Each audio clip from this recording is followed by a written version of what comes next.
Sometimes people, they are passing, they see you eating, they will come and wash their hands and join you, start eating. And you won't judge them. So it was beautiful. Congo is not a village. We used to live in a 5-bedroom house. Wow, really? Hey everyone, welcome to Life Stories with Mwinda. Today I'm actually super overjoyed, honored, and privileged to be hanging out at my parents' house with none other than the amazing, the incredible, the beautiful, the most hardworking person I know, my mother. How was it back then growing up in Congo? Growing up in Congo was so fun. When I was a small child, we used to go outside to play without our parents. Really? So they can be at home cooking, doing some stuff, but we be outside playing with friends, you know, having fun together. Yeah, doing some. In Congo, we used to play with. Sometimes we play with sounds. We make some some human beings. Really, with sand? Yeah. Sometimes we draw on the sound like this. You draw a father, mother, and the kid together. So you draw your families. It was fun. What was it like? What was the environment like where you grew up? And you moved a lot when you were younger, right? Yeah, I moved a lot because my father used to work in the army. So we used to move like every year. I changed so many schools. Really? Yeah, I remember there's, I can say sometimes we used to stay 3 years in one place, then we moved to another city. We stayed there maybe 2 years, then we moved to another city. Yeah, it was like that.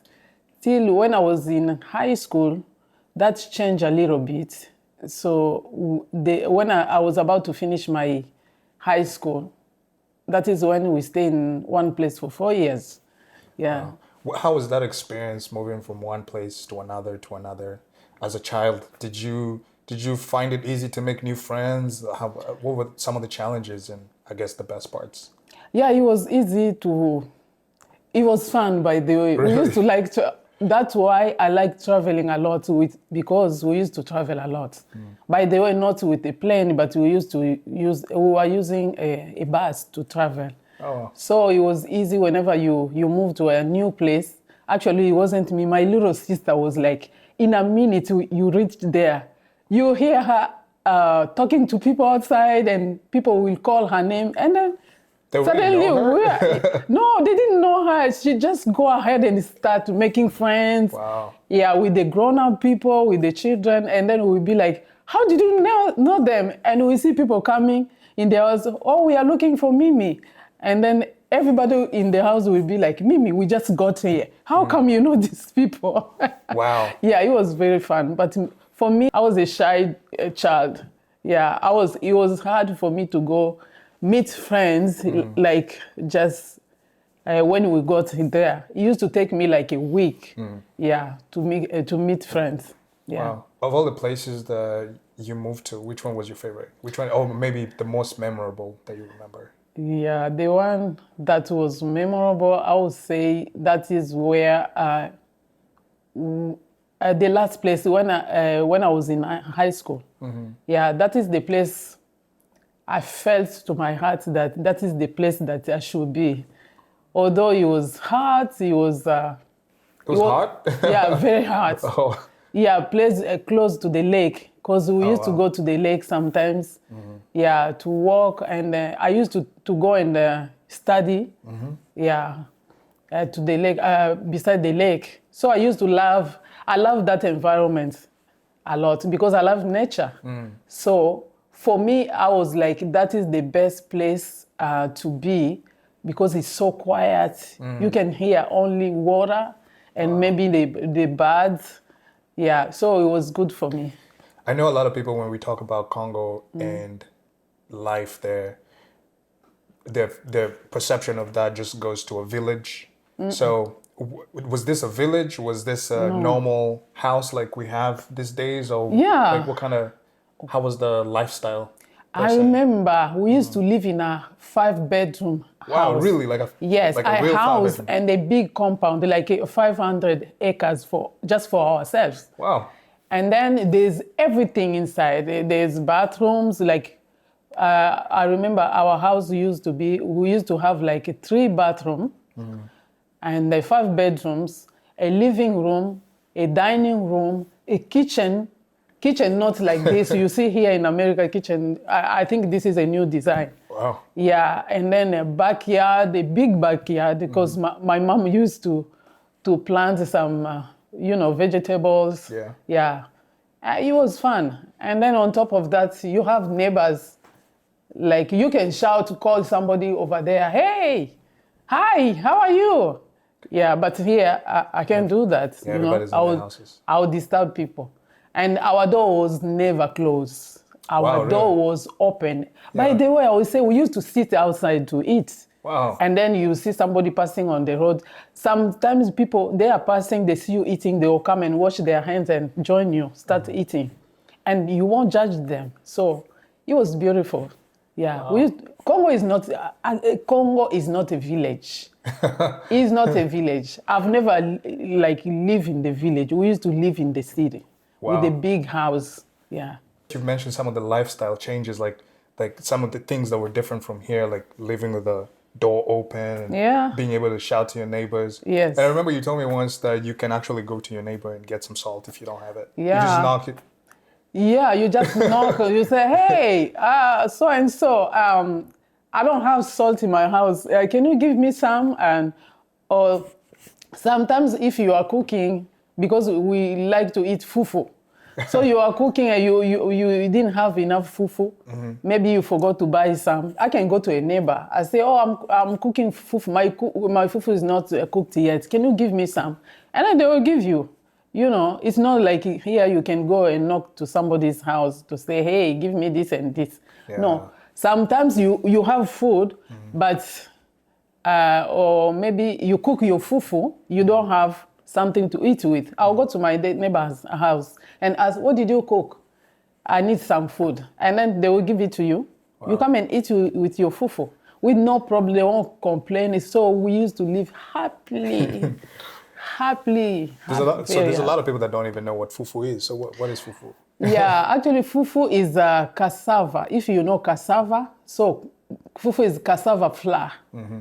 And then if you want to cook it, you boil water. Then you take the flour, you put on inside the water, then you just mix it and then become a little bit hard. Then that's it. It's ready. And what do you eat it with? I know. You can eat it with fish, vegetable, meat, chicken, anything you like. Yeah. That sounds so delicious. It is very delicious. It's probably one of my favorite actually delicacies, if you want to call it that. So with moving a lot, I'm sure you changed schools quite a bit. I guess tell us what the schools were like back then. Yeah, school was not bad. We used to be in a school of maybe 40 students, and then we sit close to each other. Like 40 students per class? Yeah. Okay. Yeah, that is one class, maybe 40 students. Yeah, we sit close to each other, and we used to wear a uniform.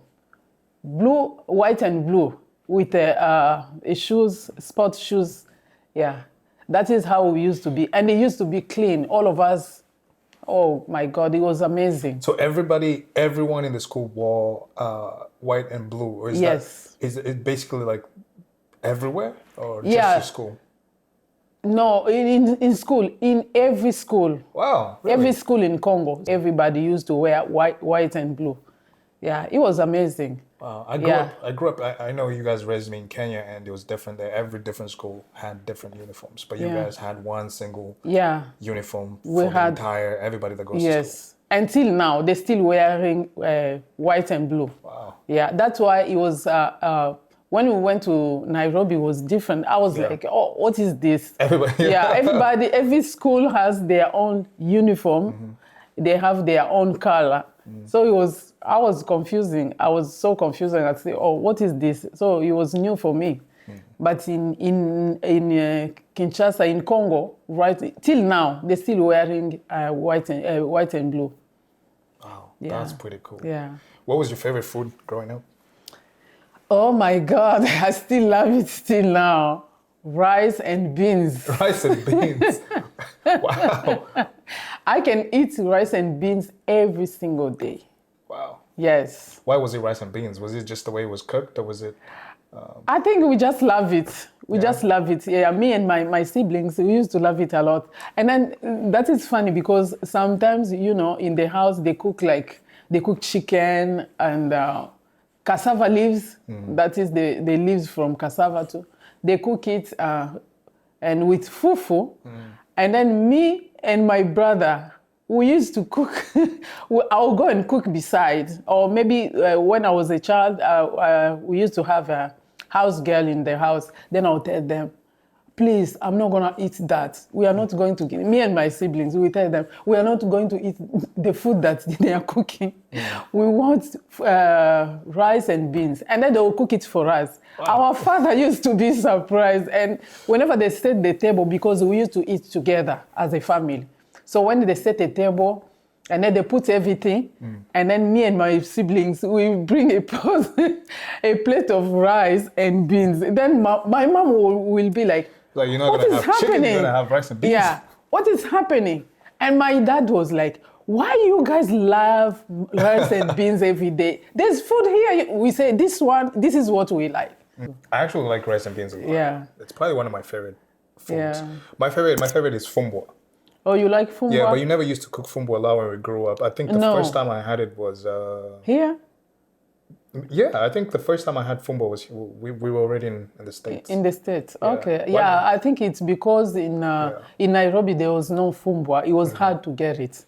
So that's why. But here, because every African store, they sell it. Oh, yeah. That's why it was easy to get it. You can go ahead and buy it and come home and cook. Yeah. I guess a lot of people don't know, but even when we live in America, there's a bunch of African stores. Yes. You can buy whatever you want. Exactly. From Africa, pretty much, and I think that's pretty cool. Like in our house here, we eat mostly African food. Yeah. Yeah, we eat African food because I like cooking. That is what I enjoy a lot. So I'll go to the store and buy whatever I like and come and fry. Sometimes I fry chicken and fish. And then I cook my cassava leaves with fufu. Ew, so delicious. This is actually my favorite place on earth where these two are. Yeah. Well, right now you're only seeing my mom. My dad is not around. But because they're here, and also my second reason is because there's always food in this house.